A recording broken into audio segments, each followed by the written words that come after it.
Good morning, GC. I'm Lucas Pig. And I'm Dalton Bell. Let's get into today's news. Drivers in Kentucky will notice something different at gas pumps this summer. The state's Department of Agriculture will be adding new stickers reminding people not to leave their children or pets unattended in hot vehicles this summer. Not only is it against the law, it could be deadly as temperatures rise. KDA says they hope the message will help raise awareness. TikTok CEO says they will fight the new law that would force the company to sell its U.S. operations in court. ByteDance is the company that owns TikTok. They say the measure signed by President Joe Biden yesterday is unconstitutional. Lawmakers on both sides of the aisle claim Chinese authorities could force ByteDance to hand over U.S. user data or influence Americans by suppressing or promoting certain content on TikTok. The U.S. has yet to provide public evidence to support those claims. This next announcement applies to all students except seniors. Ms. Throgmorton needs to meet with anyone who's failing one or more classes. Here's the schedule for those meetings. Sophomores will report to the cafeteria today during SOAR, and juniors will be in the pack on Friday during SOAR. SOAR teachers, make sure to get your students to these meetings. Speaking of meetings, Club Group 2 will meet this Friday during SOAR. That is Art Club Officers Only, the Future Farmers of America, Interact Club, Key Club, Beta Club, and the Young Politicians Club. Sponsors need to take attendance as soon as these meetings begin. Several DECA students will be out of the building starting tomorrow. Many students will be competing in the national conference all the way in Anaheim, California. Teachers, you can find that list on the living calendar. We want to wish all the competitors good luck this weekend. It's arguably the biggest night of the year for the fine arts programs here at GCHS. We're talking about Curtain Call. It's a celebration of music, art, and more that wraps up each school year. This year's Curtain Call event is this Saturday at 7 in the Independence Performing Arts Center. Before that, there will also be a senior art exhibit in the gallery outside the back.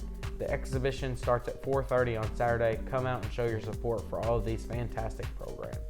The Graves County 4-H program is looking for more male counselors for this year's 4-H camp. Counselors have to be at least 16 years old and they will be expected to help with different camp classes such as nature, crafts, or yoga.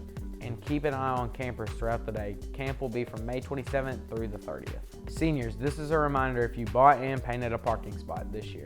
Those spots need to be painted black by May 10th. You can purchase black top sealer at Lowe's for $27. One 5-gallon container will cover 2 parking spots so you can split the cost with a friend. If you do not get those painted by the deadline, you will be fined and will not be able to walk at graduation. Do you want to be in this year's senior video? If you haven't come down here to the studio to record your shout out, make sure you make time to do that today. You can come during third block any day to record your shout out. These shout outs need to be no more than a minute long. You can share a favorite memory, shout out your friends and family, or say something funny. The library will be closed the rest of the week and next week. This means it won't be available during break or lunches to hang out or check out books. The library will reopen after the KSA testing wraps up next week. And speaking of testing, Dalton, we got some procedures we need to let students know about, right? Yes, we do, Lucas. Juniors and senior English classes should be updating Chromebooks in preparation for the tests. On Monday, 10th grade will be completing the reading portion of the test. Tuesday will be the 11th grade science test. Wednesday is 10th grade math. Thursday is 11th grade social studies. Friday is 11th grade on-demand writing, editing, and mechanics. We will hold the second block until testing ends on each of those days. Lunch for your Thursday is chicken Alfredo. Sides include California blend veggies, carrots, and green peppers, crinkle fries, Italian side salads, bananas, berries, and garlic toast. Tomorrow's lunch will be pizza. Now to Lorelei with today's weather.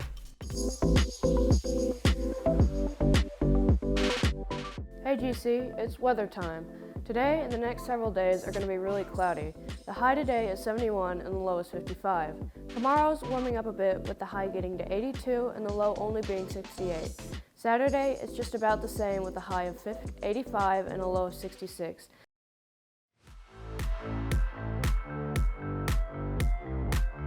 This is Just a Minute with Jason Jones here with Mr. Miller, and we're going to be talking about... Jason gave me this list and said I could pick anything I wanted to off of this list. And Jason, I want you to talk about conspiracy theories. Well, there's tons of them, and they're very violent, so... There are some conspiracy theories that are not violent. For example... Name one that's famous that's not violent. Okay, Elvis is still alive somewhere. That's not very likely considering he died of a drug overdose. Is that confirmed? Have you seen the police report? No, it's confirmed because he literally passed away due to a drug overdose and had a heart attack, and he passed away in his bathroom. Yeah, wasn't he on the toilet?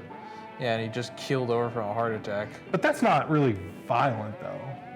The one you wanted to talk about before we had to shoot this a second time, I don't think we can talk about because it does not seem school appropriate. Feral humans is how I'll just censor it. Feral humans. Feral humans that live in the mountains, because basically people have gone missing up in the mountains, and like, for example, they're in groups and stuff, and then all of a sudden one person is missing. You think feral people are responsible for taking them? Well, that's the theory anyways. Okay.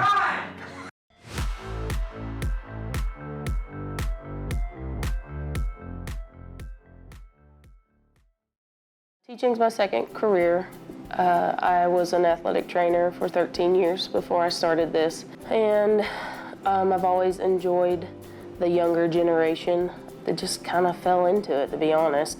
It wasn't like I woke up and said, hey, I'm going to be a teacher. It was, hey, this sounds like something I could do, and I've always had a good connection with like my athletes that I worked with as an athletic trainer. And then the last 5 years of my athletic training career, I worked at a high school.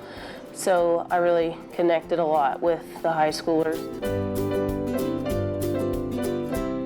I don't have any complaints. I enjoy connecting with everyone and just getting to be a part of everyone's life, even if it's a small portion of it, and influence them in the best way I can.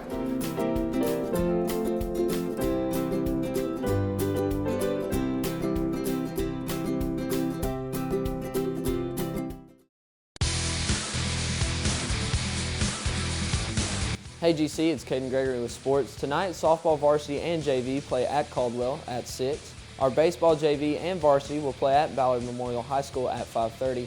Lastly, tennis takes on the Cardinals right here at the Eagles Nest. Tomorrow, softball freshmen and JV will take on Marshall at 6. JV baseball is in Lexington, players dismissing at 12. They will play against Henry Clay at 8:30. That's all for your sports. Now back to you guys at the desk. That's all for today's news. I'm Dalton. And I'm Lucas. See y'all back here tomorrow.